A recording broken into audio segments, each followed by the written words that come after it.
Siempre había algo en la casa de los abuelos que inquietaba a Marcos. No podía decir si era el crujir constante de las vigas de madera, el olor a humedad en las esquinas o el simple hecho de que la casa parecía estar demasiado aislada, rodeada de bosques espesos que se volvían amenazantes al anochecer. Pero, por otro lado, las visitas a sus abuelos en invierno eran lo más emocionante del año. Allí se reunía con su prima Lucía y su primo Álvaro, que vivían a unos pocos kilómetros en la misma aldea. Esa noche, tras cenar un cocido gallego que los abuelos habían preparado con esmero, los tres primos decidieron jugar al escondite. Lucía, siempre la más valiente y curiosa del grupo, propuso una variante del juego: buscarían en todos los rincones, incluidos los que siempre evitaban, como el trastero del desván y el sótano. Álvaro, que nunca admitía tener miedo, aceptó el reto de inmediato. Marcos y yo miraremos primero, dijo Lucía, dándole un codazo a su primo menor. Vosotros tenéis 1 minuto para esconderos. Marcos asintió, pero en el fondo sentía un nudo en el estómago. El sótano siempre había sido un lugar que evitaba incluso de día.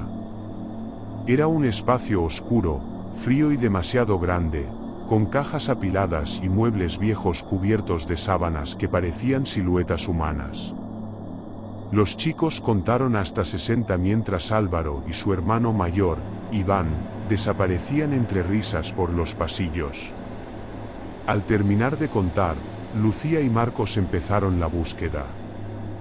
La casa era enorme, un caserón con techos altos y habitaciones que parecían pertenecer a otra época. Buscaron primero en el desván, donde solo encontraron una pila de cajas llenas de fotos antiguas. Después revisaron la cocina, el baño y los dormitorios. Cada habitación estaba vacía, pero el eco de sus pasos y las sombras proyectadas por sus linternas los hacían sentir observados. ¿Crees que se han escondido en el sótano?, preguntó Lucía finalmente, con un tono que delataba más curiosidad que miedo. Espero que no, respondió Marcos, intentando sonar seguro de sí mismo. La puerta del sótano estaba al final del pasillo principal. Siempre estaba cerrada, pero nunca con llave, como si la propia casa intentara mantener a los visitantes alejados de ese lugar. Lucía la abrió con cuidado, y el chirrido de las bisagras resonó como un grito en el silencio.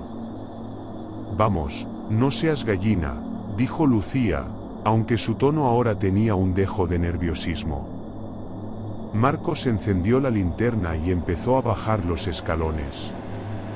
El aire era denso, con un olor a tierra húmeda y moho. A mitad de la escalera, algo lo detuvo en seco, un frío inexplicable le recorrió la espalda. ¿Crees que intentarán asustarnos?, susurró Lucía. Antes de que Marcos pudiera responder, la puerta del sótano se cerró de golpe tras ellos. El sonido fue tan fuerte que Lucía soltó un grito. La linterna de Marcos cayó al suelo y se apagó, dejándolos en completa oscuridad. ¡Corre!, gritó Marcos, con el corazón latiendo como un tambor. Subieron los escalones a trompicones, empujando la puerta con todas sus fuerzas hasta que lograron abrirla. Al llegar al patio delantero, encontraron a su abuela regando las plantas. Ella los miró con preocupación al ver sus caras pálidas y agitadas. ¿Qué os ha pasado?, preguntó, dejando caer la regadera. Lucía trató de explicar que su hermano y su primo les habían jugado una broma cerrándoles la puerta del sótano, pero la abuela negó con la cabeza. Iván y Álvaro no están aquí. Salieron hace rato con vuestro abuelo al supermercado. Marcos sintió como se le erizaban los pelos de la nuca. Si no eran sus primos, ¿quién había cerrado la puerta? ¿Y por qué el frío en el sótano le había parecido tan antinatural? Esa noche, La sensación de ser observado no los abandonó. La casa, con su arquitectura antigua y su pasado desconocido, parecía envolverse en un silencio expectante, como si estuviera esperando algo, o alguien. A pesar de la experiencia perturbadora de la noche anterior, el día siguiente transcurrió relativamente normal. Marcos, Lucía, Iván y Álvaro se dedicaron a ayudar a sus abuelos con los preparativos navideños, cortando ramas de pino y recogiendo adornos del desván. Sin embargo, algo en el ambiente parecía haber cambiado. Las risas y las conversaciones se sentían apagadas, como si una sombra invisible flotara sobre la casa. ¿Qué tal si jugamos algo esta noche?, sugirió Iván después de cenar, tratando de aligerar el ambiente. ¿Otra vez al escondite?, preguntó Lucía con sarcasmo, mientras sus ojos lanzaban un vistazo involuntario hacia la puerta del sótano. Iván negó con la cabeza. No, algo más interesante. ¿Habéis oído hablar del juego del veo? Álvaro bufó. Es para niños. No este tipo de veo, replicó Iván con una sonrisa maliciosa. Este es diferente. Se hace con un espejo. Lucía frunció el ceño, curiosa pero cautelosa. ¿Y qué tiene de especial? Iván explicó que el juego era una especie de tradición local, algo que se hacía en casas viejas para ver más allá. Según la leyenda, si te quedabas frente a un espejo en completa oscuridad y repetías ciertas palabras, podrías captar imágenes de cosas ocultas en el tiempo o en la propia casa. Eso es una tontería, dijo Marcos, tratando de disimular su incomodidad. ¿Miedo, primito?, bromeó Iván, alzando las cejas. A pesar de sus reticencias, todos aceptaron participar. Iván trajo un pequeño espejo de mano que encontró en una de las habitaciones, y se reunieron en el salón.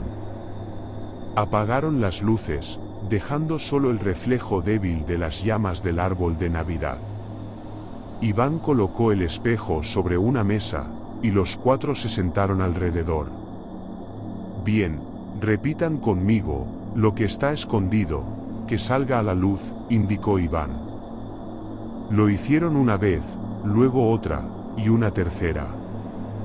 Al principio, no ocurrió nada. Pero al repetir las palabras por cuarta vez, Marcos sintió un escalofrío recorrerle la espalda. En el espejo, las sombras parecieron moverse, como si una figura difusa intentara tomar forma. ¿Lo veis?, preguntó Lucía en un susurro, su voz temblorosa. Ninguno respondió. Las sombras seguían oscilando, pero ahora algo más comenzó a suceder, un murmullo apenas audible llenó el aire. Eran palabras, pero incomprensibles, como si alguien estuviera hablando en una lengua desconocida. Apaga esto, Iván, dijo Álvaro, visiblemente incómodo. Antes de que pudieran reaccionar, un ruido seco retumbó desde el piso superior, seguido de un crujido que resonó por toda la casa. Lucía soltó un grito ahogado y Marcos apagó el espejo, levantándose de golpe. Seguro que es el viento, intentó decir Iván, pero incluso él parecía estar luchando por convencerse. Subieron todos juntos, armados con linternas. Revisaron cada habitación, pero no encontraron nada fuera de lugar. Sin embargo, cuando llegaron al desván, el frío era palpable. Una de las cajas de adornos navideños estaba tirada en el suelo, su contenido esparcido. Entre las figuras de cerámica rota, había un muñeco de madera tallado a mano, algo que ninguno de ellos recordaba haber visto antes. Lucía lo recogió con cuidado, sintiendo el peso extraño del objeto. Esto no es nuestro, dijo, susurrando como si temiera despertar algo. ¿De quién será?, preguntó Álvaro, mirando a su alrededor como si esperara que alguien se lo explicara. Marcos, sin saber por qué, sintió un impulso repentino de mirar hacia la ventana del desván.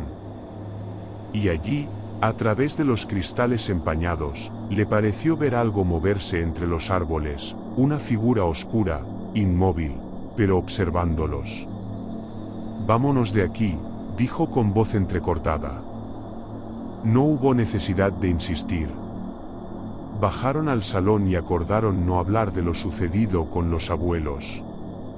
Sin embargo, esa noche ninguno de ellos logró conciliar el sueño. Los susurros que habían oído durante el juego parecían seguir resonando, como si la casa misma estuviera tratando de comunicarles algo. La mañana siguiente amaneció fría y envuelta en un silencio inquietante. Las sombras de la noche anterior no se habían disipado del todo, al menos no para Marcos, quien todavía tenía en la cabeza la imagen de aquella figura oscura que vio desde el desván. Lucía, Iván y Álvaro parecían decididos a fingir que todo estaba bien, aunque evitaban por completo mencionar el juego del espejo o el muñeco de madera encontrado. Durante el desayuno, la abuela notó el comportamiento inusual de los jóvenes. ¿Os pasa algo? ¿Estáis muy callados hoy?, preguntó mientras colocaba una bandeja con churros sobre la mesa.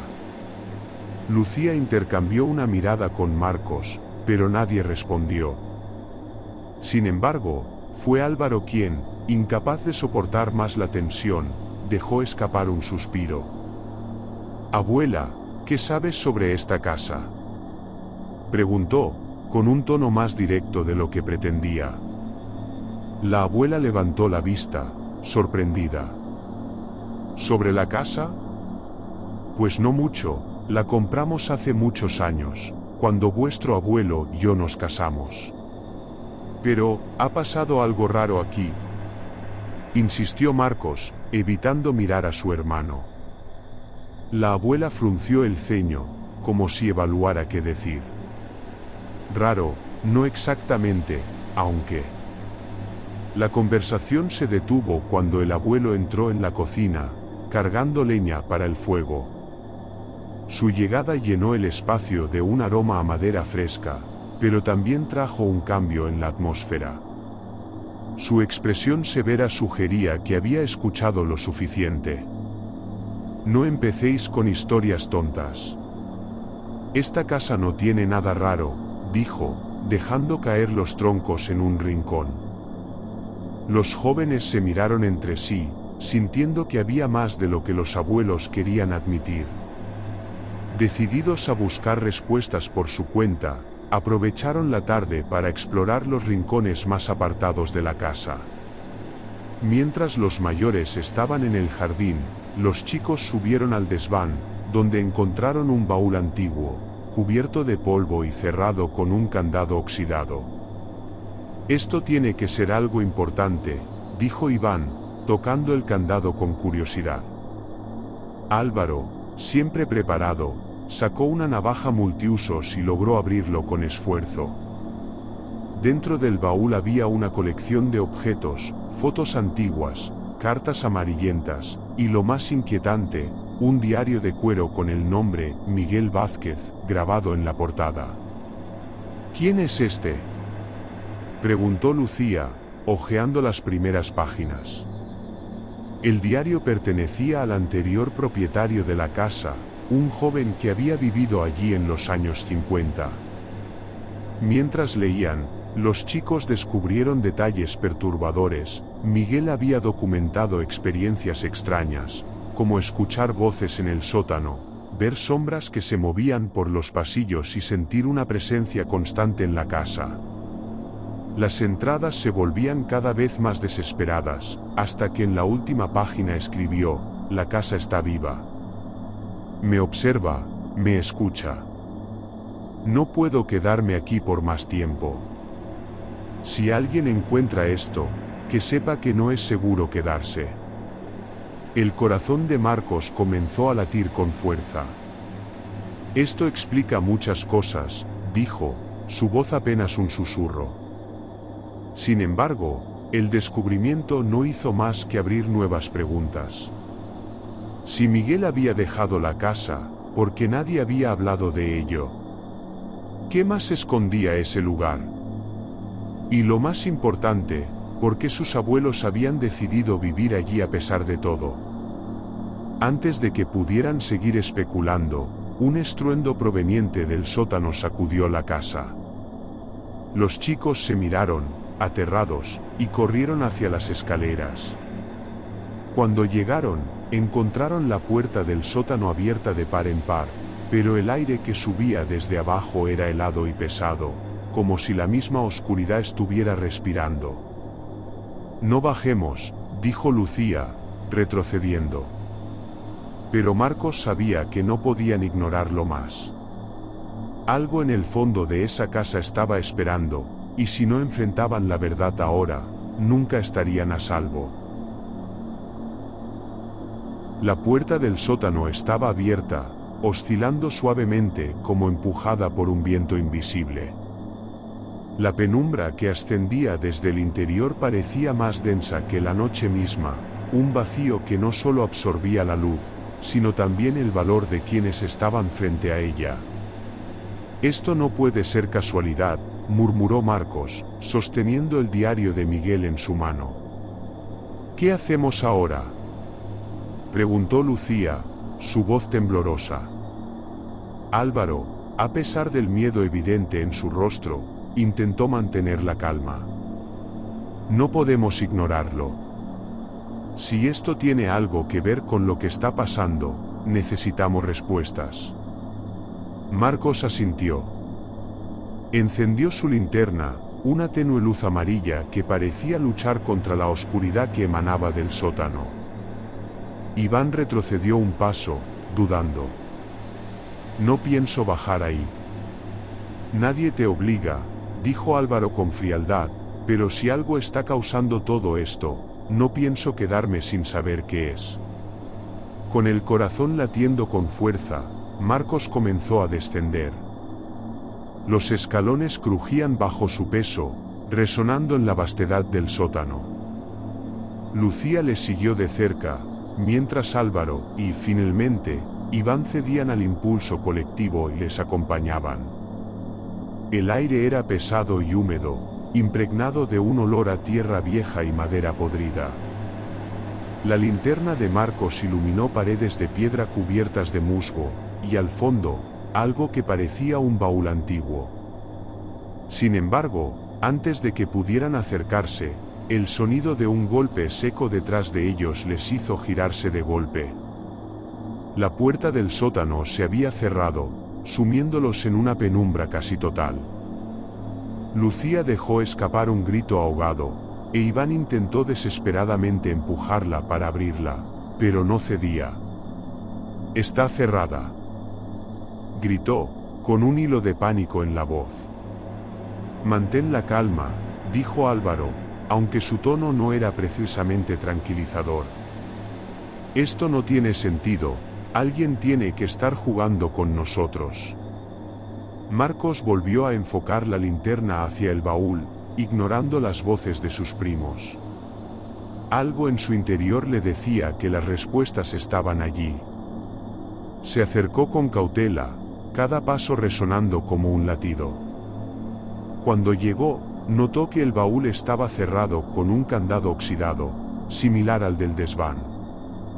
«Necesitamos abrir esto», dijo, sin apartar la vista del objeto. Álvaro, que llevaba su navaja, se acercó rápidamente.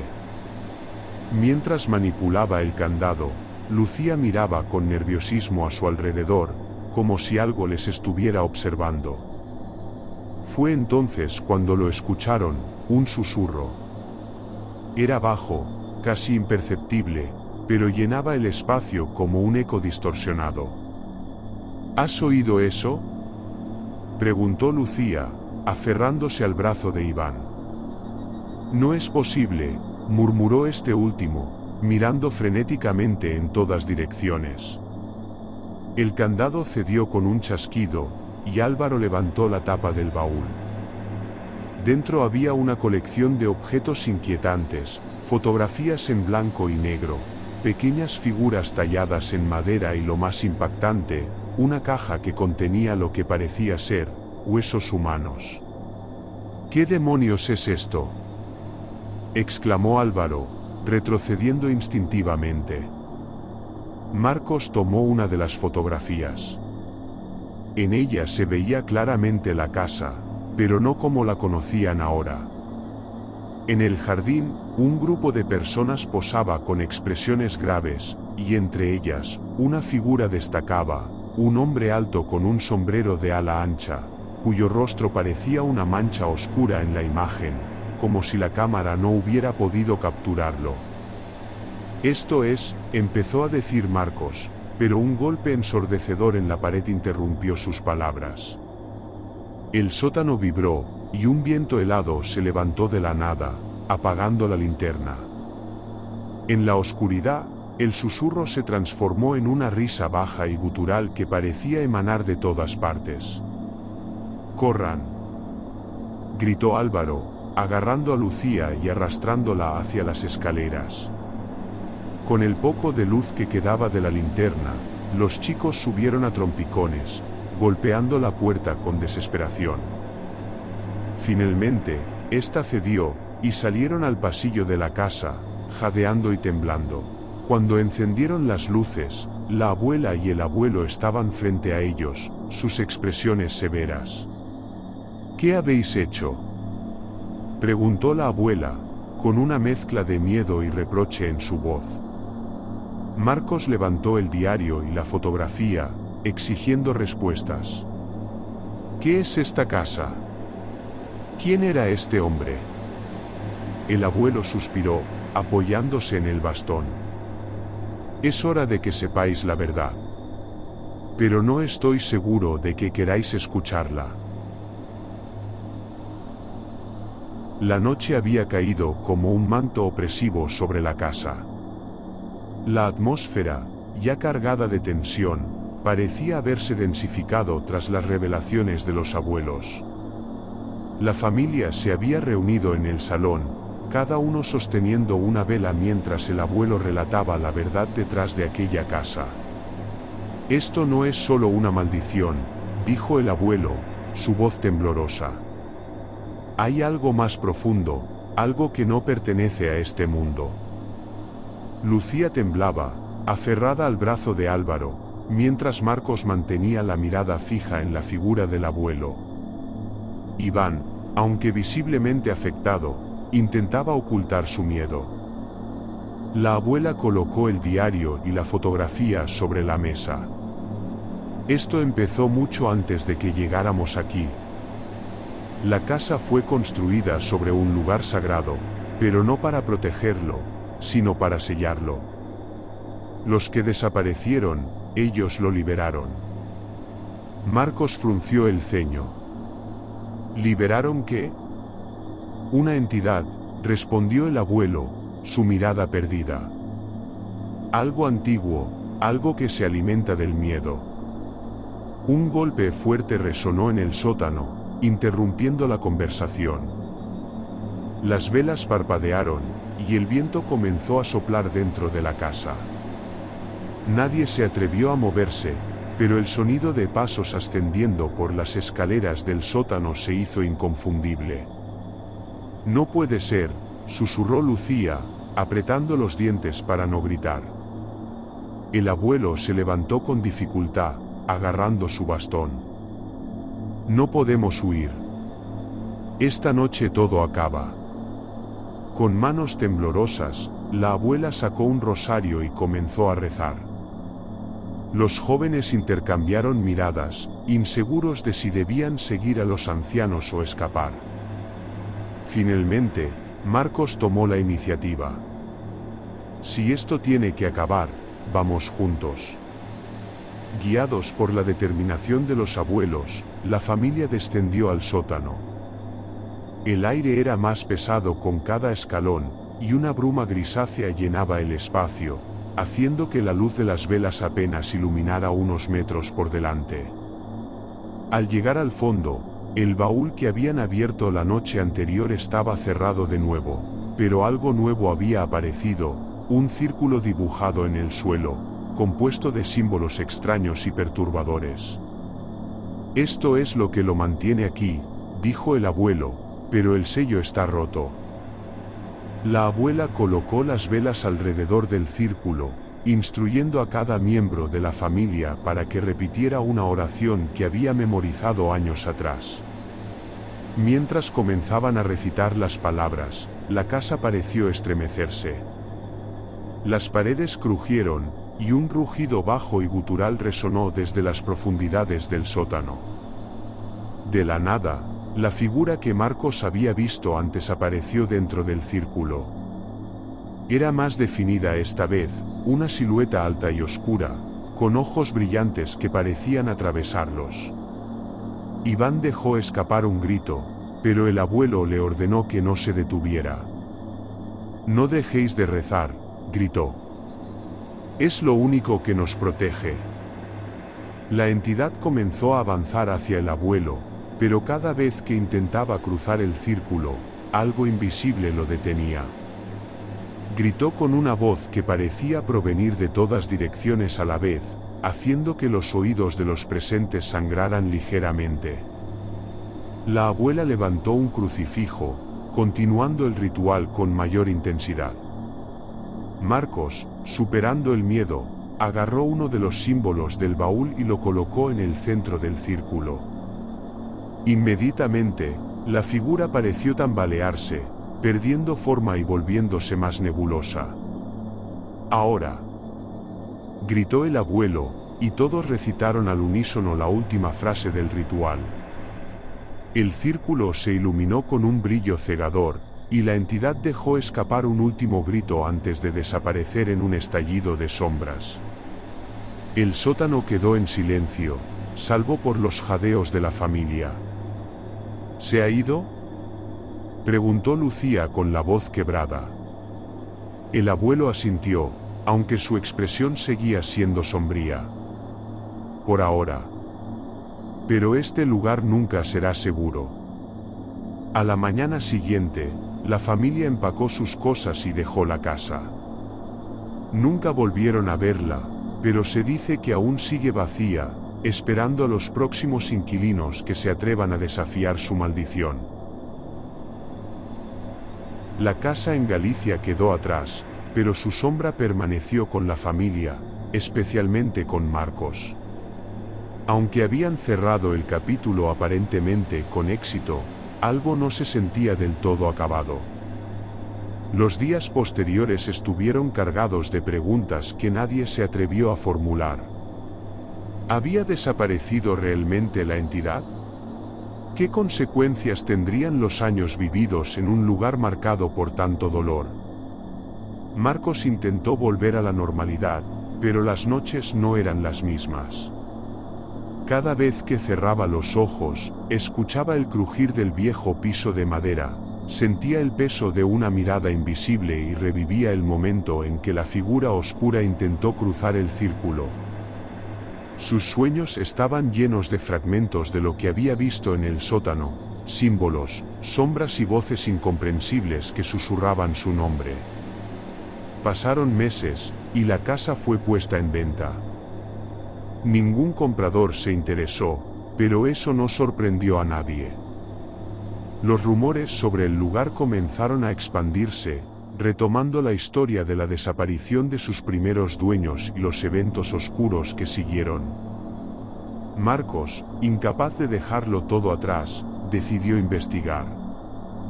Encontró registros antiguos sobre la aldea, relatos de testigos que habían vivido allí décadas antes. En ellos, se hablaba de rituales extraños realizados por un grupo clandestino en los años 50, rituales que buscaban aprovechar el poder de un antiguo cementerio aborigen. Descubrió que los constructores originales de la casa no solo buscaban un hogar, sino que también eran parte de ese grupo, lo que explicaba los símbolos grabados en el sótano y el aura inquietante del lugar. Sin embargo, había algo más que lo perseguía, la sensación de que la entidad no había desaparecido por completo. Una noche, mientras revisaba las notas que había recopilado, recibió una llamada de Iván. «He soñado con ella, Marcos», dijo su primo, respirando con dificultad al otro lado de la línea. «Está aquí, no hemos terminado». Las palabras de Iván confirmaron lo que Marcos temía: aquello que habían enfrentado no estaba confinado a la casa. Era algo que había dejado una huella en ellos, una conexión que no podrían romper tan fácilmente. La historia concluye con Marcos mirando fijamente el dibujo de uno de los símbolos del sótano, preguntándose si sería capaz de entender completamente lo que enfrentaron, y si alguna vez podrían escapar realmente de los ecos de ese pasado oscuro. Afuera, una sombra cruzaba su ventana. ¿Era su imaginación, o acaso la oscuridad los había seguido hasta allí? La historia cerraba su ciclo, pero el lector sabía que el verdadero final aún estaba por escribirse.